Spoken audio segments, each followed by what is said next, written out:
वक्त चुनावी माहौल बहुत ही ज्यादा गरमाया हुआ है और आम आदमी पार्टी पूरी तरह से फंस चुकी है और पार्टी के राष्ट्रीय संयोजक अरविंद केजरीवाल अलग अलग दावे किए जा रहे हैं। लोगों के लिए फ्री की स्कीमें लेकर आ रहे हैं। ये स्कीमें अभी तक केवल महिलाओं के ऊपर ही थी, लेकिन अब धीरे धीरे पार्टी के संयोजक ने इन स्कीमों को बुजुर्गों, पंडितों और ग्रंथियों पर भी लागू करने जा रहे हैं। दिल्ली के मुख्यमंत्री आतिशी ने यह दावा किया है कि भाजपा धार्मिक स्थलों को तोड़ने जा रही है, लेकिन उन्होंने एलजेवी के सक्सेना को एक चिट्ठी लिखकर धार्मिक स्थलों को तोड़ने के निर्णय पर सवाल खड़े किए हैं। उन्होंने इस बात पर आपत्ति भी जताई है। वहीं दूसरी ओर देखें तो पार्टी के राष्ट्रीय संयोजक अरविंद केजरीवाल का सवाल है कि क्या आरएसएस भाजपा का समर्थन कर रही है, क्या आरएसएस वोट खरीदने का समर्थन करती है। साथ ही उनका एक सवाल और, क्या आरएसएस को लगता है कि ऐसा करना भारतीय जनतंत्र के लिए सही है? क्या आपको नहीं लगता कि भाजपा इस तरह से भारतीय जनतंत्र को कमजोर कर रही है? अब ये तो रही पार्टी के संयोजक अरविंद केजरीवाल और दिल्ली के मुख्यमंत्री आतिशी की बात। आप सभी ने सुना कि उनका क्या कहना है, उन्होंने क्या क्या सवाल उठाए एलजेवी के सक्सेना और आरएसएस से।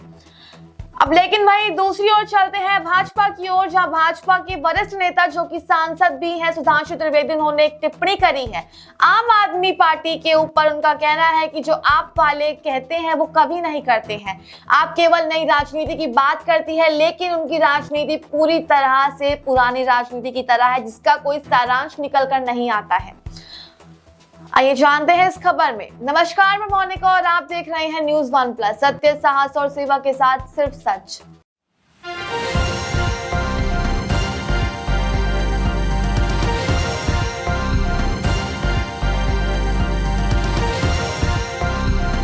आप देख रहे हैं न्यूज़ वन प्लस, हर वक्त हर खबर। बीजेपी ने आम आदमी पार्टी और पार्टी प्रमुख अरविंद केजरीवाल पर निशाना साधा और कहा कि ये जो कहते हैं वो कभी नहीं करते हैं। बीजेपी सांसद और राष्ट्रीय प्रवक्ता सुधांशु त्रिवेदी ने कहा कि आपकी नई राजनीति की बात करती थी, लेकिन इनकी राजनीति नहीं है बल्कि पुरानी कांग्रेस वाली राजनीति है। वो सुपर पीएम थे तो वो सुपर सीएम है। सुधांशु त्रिवेदी ने कहा कि आप और अरविंद केजरीवाल ने कहा था कि दिल्ली में जो लटकते हुए तारे हैं उनसे मुक्त करा देंगे। 10 साल से अधिक वो सरकार में है, लेकिन बिजली के तार की स्थिति वही की वही है। 26 साल का एक युवक जुलाई 2024 में उन लटकते हुए तारों में भेड़ चढ़ गया। उन्होंने वादा किया था कि 24 घंटे साफ पीने का पानी देंगे, लेकिन गर्मियों में लोगों ने देखा कि उत्तर पश्चिम दिल्ली और बाहरी दिल्ली के क्षेत्रों में किस ढंग से पानी को लेकर हाहाकार था। पानी से दुर्गंध आती थी।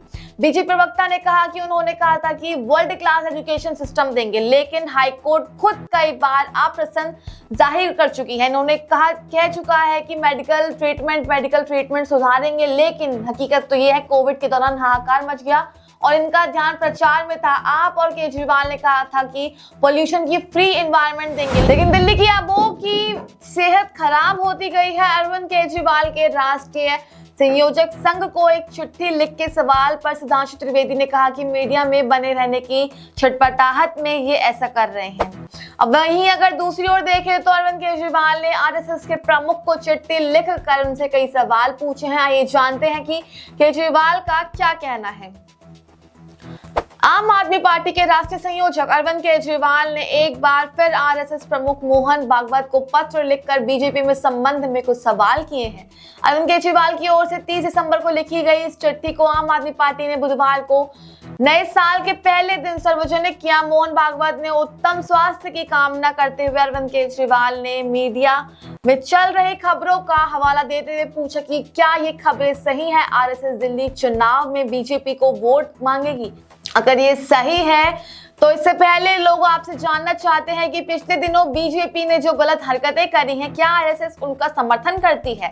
केजरीवाल ने आरएसएस प्रमुख से पूछा कि बीजेपी के नेता खुलकर पैसे बांटकर वोट खरीद रहे हैं, क्या आरएसएस वोट खरीदने का समर्थन करती है?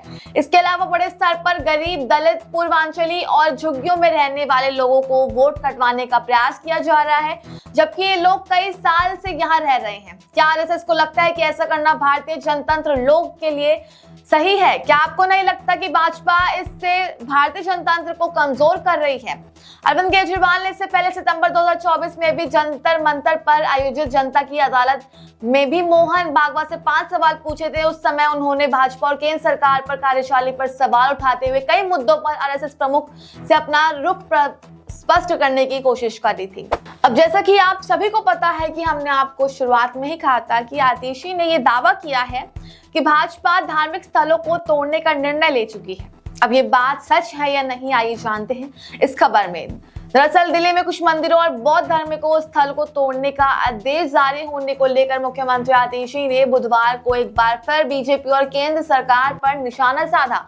उन्होंने आम आदमी पार्टी के दफ्तर में एक प्रेस कॉन्फ्रेंस करके दावा किया कि केंद्र सरकार ने गृह मंत्री विभाग के प्रमुख सचिव अध्यक्षता आतिशी में 22 नवंबर को हुई धार्मिक आदेश के मामलों में समिति की बैठक कॉपी भी दिखाई कि कई मंदिरों में बौद्ध और धार्मिक स्थलों को तोड़ने का फैसला किया गया है। आतिशी ने आदेश की कॉपी भी मीडिया को दिखाई। उन्होंने बताया कि सीमापुरी, मंगोलपुरी, न्यू सम, सुंदर नगरी, वेस्ट पटेल नगर में मंदिरों और बौद्धिक धर्मों को स्थलों को तोड़ा जाएगा। दिल्ली में एलजीबी सक्सेना ने इसकी मंजूरी भी दे दी है। आतिशी ने केंद्र सरकार और एलजीबी सक्सेना से अपील करते हुए कहा कि मंदिरों और बौद्ध स्थलों को ना तोड़ा जाए क्योंकि इससे लोगों की आस्था को बहुत ठेस पहुंचेगी। इससे पहले मंगलवार को भी आतिशी ने इस मुद्दे पर एलजीबी सक्सेना को चिट्ठी लिखकर धार्मिक स्थलों को ना तोड़ने का निर्णय पर कई सवाल खड़े किए थे। उन्होंने इस बात पर भी कहा आपत्ति जताई कि आधिकारिक इन मामलों से जुड़ी फाइलें उन्हें और दिल्ली सरकार के गृह मंत्री को बाईपास करने का सीधा एलजी के पास भेज रहे हैं। लेकिन इसी बीच कालकाजी से एक बड़ी खबर सामने आती है कि आतिशी ने पुजारियों का रजिस्ट्रेशन नए साल के पहले दिन किया। अपनी योजना के तहत विधानसभा के क्षेत्र कालकाजी में विभिन्न गुरुद्वारों के ग्रंथियों, मंदिरों के पुजारियों का रजिस्ट्रेशन किया। आतिशी ने गिरिनगर स्थित गुरुद्वारे में जाकर ग्रंथियों और कालकाजी के रघुनाथ मंदिर जाकर पुजारियों का रजिस्ट्रेशन किया। इस दौरान ग्रंथियों ने इस योजना के लिए आप संयोजक अरविंद केजरीवाल को धन्यवाद देते हुए आदर्श की और मंदिर में पुजारियों ने पूजा करके सीएम को आशीर्वाद दिया। इस मौके पर सीएम आतिशी ने कहा कि इस योजना के बारे में हमने इसीलिए सोचा क्योंकि जीवन के सुख दुख में ग्रंथी पुजारी हमारे साथ खड़े होते हैं, हमें हमारी संस्कृति और सभ्यता से जोड़े रखते हैं।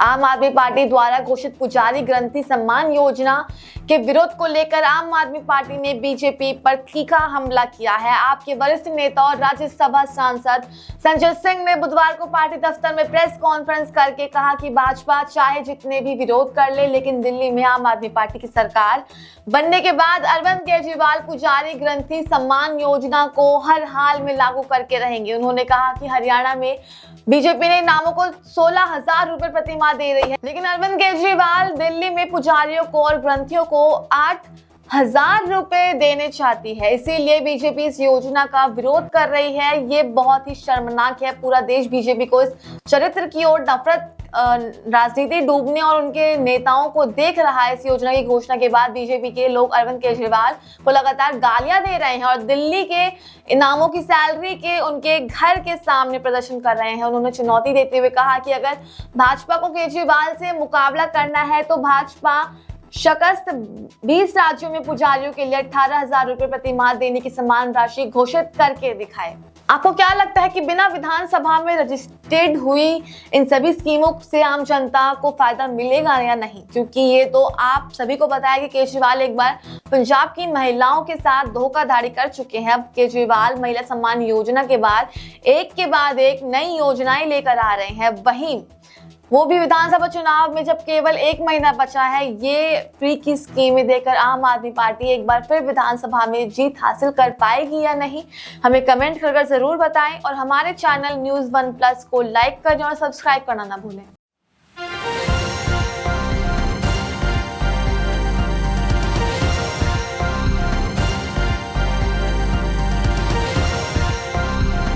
आप देख रहे हैं न्यूज़ 1 प्लस, हर वक्त हर खबर।